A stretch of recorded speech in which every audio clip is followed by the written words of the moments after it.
Hi மக்களே, எல்லோரும் எப்படி இருக்கீங்க? இன்றைக்கி நம்ம இந்த மீன் சங்கரா மீன். இது கொஞ்சம் சின்ன சைஸில் உள்ள மீன். இது நெத்திலி மீனும் கொஞ்சம் வாங்கியிருந்தேன். அதை கழுவி எடுத்து ஃப்ரீசரில் வச்சுட்டேன் மக்களே. அடுத்து நாளைக்கு பொரிச்சிக்கலாம் அப்படின்னு சொல்லிட்டு ஃப்ரீசரில் வச்சுருக்கேன். இது இன்றைக்கி நான் கொஞ்சம் இவ்வளோ தான் தேங்காய் எடுத்திருக்கேன். இதில் இன்னும் கொஞ்சம் கம்மியாக கூட எடுத்துக்கலாம். என்னென்னா இன்றைக்கி மீன் குழம்பு நான் வதக்கி தான் செய்ய போகிறேன். இது ஒரு டேஸ்ட்டில் இருக்கும். அதாவது சின்ன சீரகம், அதுக்கப்புறம் சின்ன வெங்காயம், தக்காளி, கருவேப்பிலை இதெல்லாம் போட்டு, பூண்டு இதெல்லாம் போட்டு நல்லா வதக்கிக்கோங்க. வதக்கிட்டு அதுக்கப்புறம் மசாலா ஐட்டம்லாம் போட்டு செய்யும்போது, அரைச்சி செய்யும்போது இன்னும் டேஸ்ட் நல்லாயிருக்கும். இன்னொரு பக்கம் கோவக்காய் பொரியல் சின்ன சின்னதாக கட் பண்ணி வெங்காயம் மட்டும், தக்காளி ஆட் பண்ணல, வெங்காயம் மட்டும் ஆட் பண்ணி செஞ்சுருக்கேன் மக்களே. இது செஞ்சு முடிச்சாச்சு. நம்ம அடுப்பை ஆஃப் பண்ணிட்டேன்.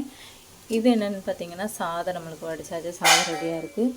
மீனை கொஞ்சம் மீனை நான் நல்லா கழுவி ரெடி பண்ணி எடுத்து வச்சுருக்கேன். இது கல்லுப்பு இருக்குல்ல, கல்லுப்புலாம் போட்டு நல்லா கழுவி எடுத்து வச்சுருக்கேன். இதே மீனை நம்ம நான் வேறு இன்னொரு வகையிலையும் நம்ம செய்யலாம். 2 வகையாட்டு நம்ம செய்யலாம்.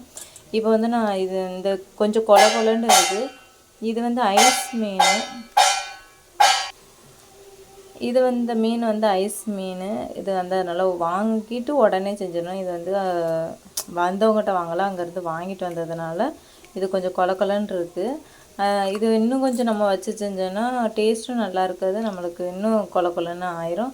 அதனால் நம்ம அப்படியே கழுவி எடுத்து நீட் பண்ணிவிட்டு, அப்புறம் நம்ம பொரிக்கிறதா இருந்தாலும் பொரிக்கலாம், குழம்பைக்கிறதா இருந்தாலும் குழம்பைக்கலாம். இது இவ்வளோ மீனே குழம்பைக்கன்னா இல்லை மக்களே, கொஞ்சம் நான் பொரிக்க எடுத்து வச்சுட்டு அப்புறம் குழம்பைக்கலான் இருக்கேன். வால் பக்கம் எப்போவுமே டேஸ்ட் நல்லாயிருக்கும் பார்த்துக்கோங்க. வால் பக்கம் பொரித்து சாப்பிடுங்க. குழம்புல போட்டாலும் நம்மளுக்கு நல்லது. பொரிக்கிறத விட குழம்புல தான் நம்மளுக்கு சத்து அதிகம்.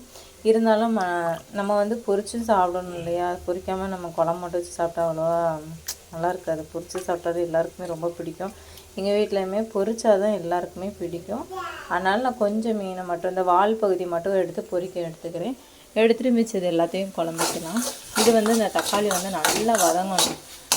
இன்னும் கொஞ்சம் நல்லா அந்த கிரேவி பதத்துக்கு வரணும். அப்படி வரும்போது நம்ம மசாலா ஐட்டம் சேர்த்து கொஞ்சம் தேங்காய் துருவலை போட்டு இன்னும் கொஞ்சம் வதக்கிட்டு, அப்புறம் நம்ம மிக்சியில் போட்டு நல்லா நைய நறுங்க இதை நல்லா சாஃப்டாக அரைக்கணும். நைய நறுங்க அரைச்சிடாதீங்க. நான் போன வாட்டி நைய நறுங்க அரைச்சி போட்டது கொஞ்சம் குழம்பு டேஸ்ட்டு வேறு மாதிரி ஆகிட்டு, நல்லா எப்போவுமே மீன் குழம்புக்குனா நல்லா சாஃப்டாக அரைக்கும்போது டேஸ்ட்டு நல்லாயிருக்கும். நல்லா அரைப்படணும். அப்புறமா நம்ம வெங்காயம்லாம் போட்டு வதக்கிட்டு, நார்மலாக வதக்கி செய்வீங்களா, வதக்கிட்டு கொஞ்சம் நம்ம பச்சை மிளகாய் இருக்குல்ல, அதை நீட்டி கட் பண்ணி போட்டு அதையும் போட்டு வதக்கிட்டு, இதை அரைச்சி இதை எல்லாத்தையும் அதோட மிக்ஸ் பண்ணிவிட்டு, நம்ம புளி கரைசல் வச்சுருக்கோம்ல அதையும் போட்டுட்டு நல்லா கொதிக்க விட்ருங்க. கொதிக்க விட்டுட்டு அப்புறம் நம்ம சங்கரா மீன் எல்லாத்தையும் போட்டுட்டோம்னா குழம்பு ரெடி மக்களே. நல்லா தளன்னு ரெடியாகி வரும். நான் உங்களுக்கு காமிக்கிறேன்.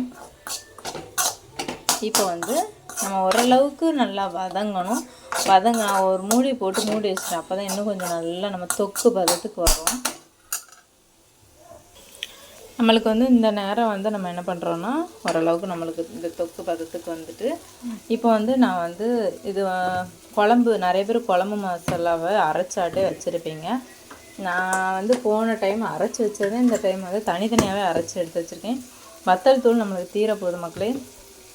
மல்லித்தூள் கொஞ்சம் பரவாயில்லாமல் இருக்குது. அதனால் எது தீருதோ அப்பப்போ நம்ம அரைச்சிடணும்னு வச்சுருக்கேன். முதல்ல மொத்தமாக போட்டு அரைச்சி நம்ம வைக்கும்போது மொத்தமாக பைசா போகிறது நம்மளுக்கு கொஞ்சம் கஷ்டமாக இருக்கிறதுனால இது இருக்குது. இதை மட்டும்னா நம்மளுக்கு ஒரு 200 ரூபா 250 ரூபா அந்த இதில் வரும்.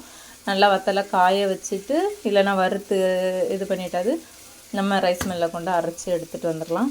இப்போ நான் இந்த வத்தல் மல்லி இலை தான் சேர்க்க போகிறேன். நீங்கள் குழம்பு மசாலாத்தூள் இருந்துச்சுன்னா நீங்கள் குழம்பு மசாலாத்தூளே சேர்த்துடலாம்.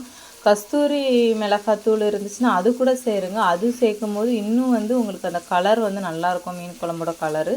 நான் கஸ்தூரி மசாலா என்கிட்ட இல்லை, தூள் என்கிட்ட இல்லை. அதனால் நான் வத்தல் தூளும் மல்லித்தூளும் தனித்தனியாக இருக்குது, அதில் தான் நான் சேர்க்க போகிறேன். இப்போ நான் ரெண்டுமே காமாவே சேர்த்துக்கிறேன். மல்லித்தூள் 2 ஸ்பூனும், வத்தல் தூள் 1.5 ஸ்பூனும் சேர்த்துக்கிறேன். சின்ன ஸ்பூன் தான். இந்த ஸ்பூன் எங்களுக்கு போதுமானதாக இருக்கும். ஏன்னா அதில் மிளகு இதெல்லாம் சேர்த்துருக்கு. ரெண்டாவது மிளகாவும் இதெல்லாம் சேர்த்துக்கோங்க. ஒன்றும் இல்லை மக்களே, பாத்திரம் கீழே விழுந்துச்சு. பாப்பா வந்து பாத்திரத்தை கீழே போட்டால் அதான் ரொம்ப சத்தமாக கேட்டுச்சு. இது எல்லாத்தையும் போட்டு நல்லா வதக்கிக்கோங்க. இப்படி ஒரு மாதிரி வறண்டு வருதா, இது ஒரு 2 நிமிஷமே நீங்கள் ட்ரை ரோஸ்ட் பண்ணுற மாதிரி பண்ணிக்கோங்க. அப்போ தான் வந்து நம்மளுக்கு அது டேஸ்ட்டும் கூட அந்த மசாலாலாம் கொஞ்சம் மசாலா வந்து அது கூட ஒட்டுறதை விட உங்களுக்கு கொஞ்சம் வறுபடும். அந்த வறுபடுற டேஸ்ட் வந்து அந்த ஸ்மெல்லுக்கும் அந்த குழம்புக்கும் தூக்கி கொடுக்கும். இப்போ வறுபட்டுரும் பாருங்க, இப்படி வறுபடுதா அந்த நேரம் வந்து ஒரு 2 நிமிஷம் இப்படி நீங்கள் வறுத்து இது பண்ணிட்டிங்கன்னா நம்மளுக்கு வந்து ஃபஸ்ட்டே நம்ம மசாலா ஐட்டத்தை சேர்க்கும்போது இந்த தொக்கு பதம் வந்திருக்காது. நம்ம லேட்டாக சேர்க்கும்போது நம்மளுக்கு வந்து இந்த தொக்கு பதம் வந்ததுக்கு அப்புறமேட்டு இதை சேர்க்கணும். அப்போ தான் அது நல்லாயிருக்கும். அப்போ தான் நம்ம வெங்காயம் தக்காளிலாம் இன்னும் கொஞ்சம் நல்லா வதங்கும். அவ்வளோதான். இந்த நேரம் வந்து நான் வந்து துருவி வச்சுருக்கிற தேங்காய் ரொம்ப சேர்க்கக்கூடாது, கொஞ்சமாக தான் சேர்க்கணும். நான் ஒரு கை தான், கரெக்டாக என்னோடய கையில் ஒரு கை தான், கை நிரம்ப இல்லாமல் கொஞ்சம் கையை ஃபுல்லாகிற மாதிரி தான் எடுத்திருக்கேன். இந்த ஆஃப் ஆகிற மாதிரி தான் எடுத்திருக்கேன். நல்லா வதக்கிக்கோங்க.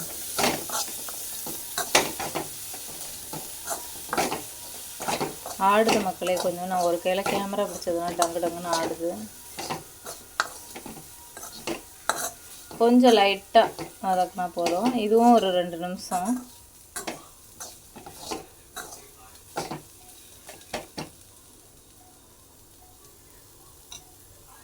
இப்போ 2 நிமிஷம் நல்லா வதங்கிட்ட மக்களே. இப்போ வந்து எல்லாத்தையும் எடுத்து ஒரு மிக்ஸி ஜாரில் ஆறுனதுக்கப்புறமும் போட்டு அரைச்சி எடுத்துக்கோங்க.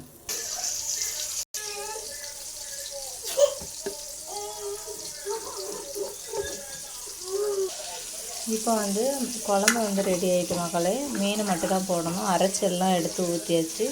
இன்னொரு பக்கம் வந்து மீன் வந்து பொரிச்சிட்ருக்கு. ஒரு மீன் நல்லா பிஞ்சுட்டு அது வேகாமல் திருப்பிட்டேன்னு வேணுமோ பிஞ்சிட்டு மீதி எல்லாமே நல்லா வந்துச்சு.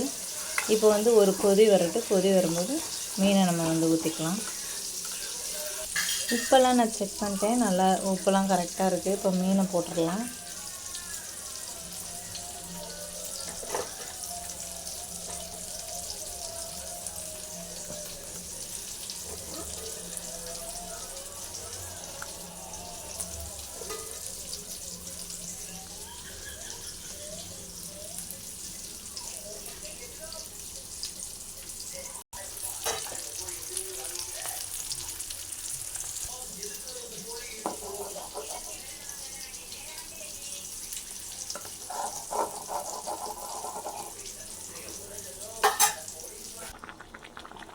அவ்வளோதான் மக்களே, குழம்பு ரெடி ஆகிட்டு. இதேமாதிரி நீங்களும் ட்ரை பண்ணுங்கள், நல்லாயிருக்கும்.